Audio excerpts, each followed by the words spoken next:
Let's talk about something everyone wears, yet almost nobody talks about openly. Underwear.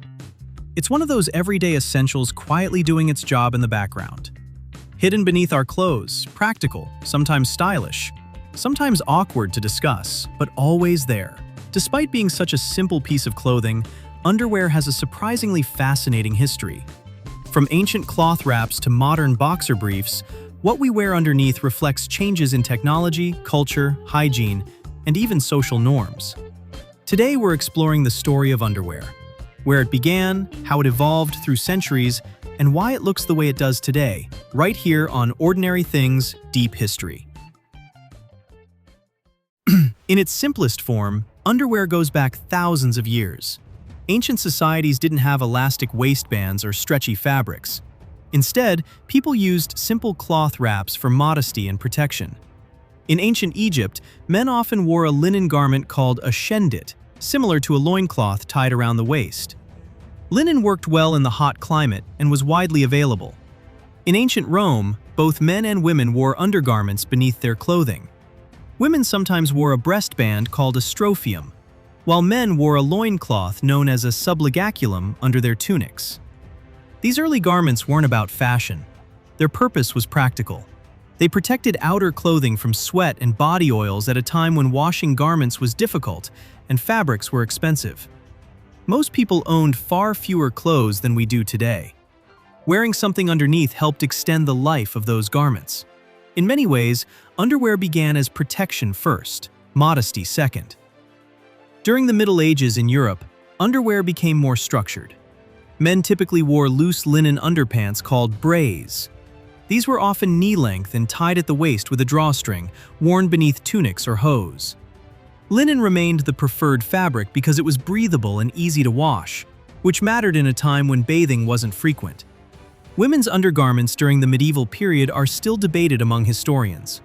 For many years, it was believed women didn't wear underpants regularly. However, discoveries in an Austrian castle in 2012 revealed 15th-century linen garments resembling early bras and underwear, suggesting some women did wear supportive undergarments. Layering was important during this time. Undergarments absorbed sweat and could be washed more easily than heavy wool clothing worn on top. As fashion evolved, so did underwear. During the Renaissance, shaping the body became fashionable. Women began wearing structured garments like corsets or stays beneath their dresses to create the desired silhouette. Men continued wearing variations of braies, which gradually became shorter. By the 16th century, men's hose separated into two legs, resembling early versions of modern underpants. By the 18th century, women in Western Europe began wearing garments known as drawers. These loose underpants were tied at the waist and often open at the crotch, allowing easier bathroom use under layers of heavy skirts. At this stage, underwear wasn't focused on comfort. It was mainly about practicality and structure. The 19th century brought major change. Industrialization made fabric cheaper and clothing easier to produce. Cotton became widely used, replacing linen in many garments. One famous invention from this era was the union suit. This one-piece long underwear covered the body from wrists to ankles and became popular in the United States in the late 1800s. It was marketed as a health garment, meant to keep the body warm. Women's Victorian undergarments became increasingly layered, often including chemises, corsets, bloomers, and petticoats worn together. Elastic waistbands still didn't exist, so garments relied on buttons, laces, or drawstrings. Comfort was improving slowly, but it wasn't yet the priority. The early 20th century changed everything. In 1913, Mary Phelps Jacob patented an early version of the modern bra. She created it using handkerchiefs and ribbon as a more comfortable alternative to corsets. For men, a major breakthrough came in 1934 when Cooper Incorporated, later known as Jockey, introduced the first modern briefs. Inspired by a postcard from the French Riviera, the design offered support without long leg fabric and quickly sold out. Around the same time, boxer shorts appeared, inspired by boxing trunks.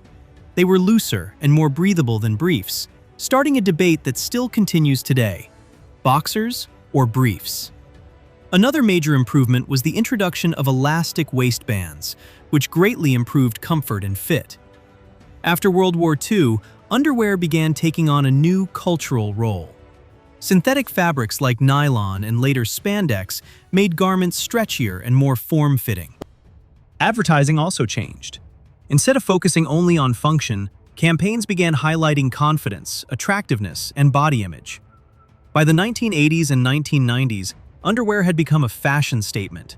Waistbands were designed to be visible, logos became bold, and advertising campaigns helped turn underwear into a pop culture symbol.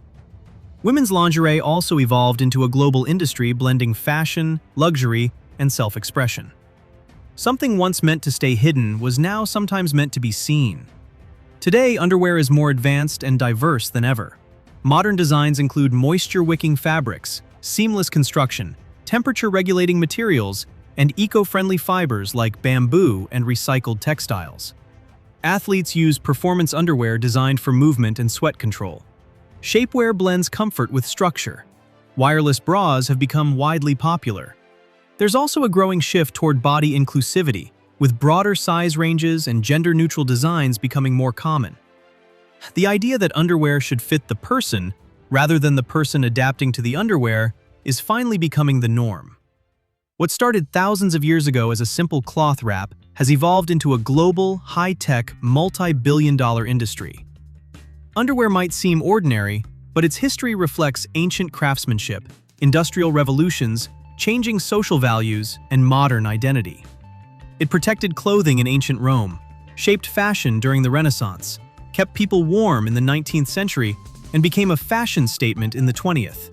And today, it represents comfort, confidence, and personal choice. So the next time you put on your underwear, remember you're participating in a story that stretches back thousands of years. And that's pretty impressive for something most people never even see. Thank you for watching Ordinary Things Deep History.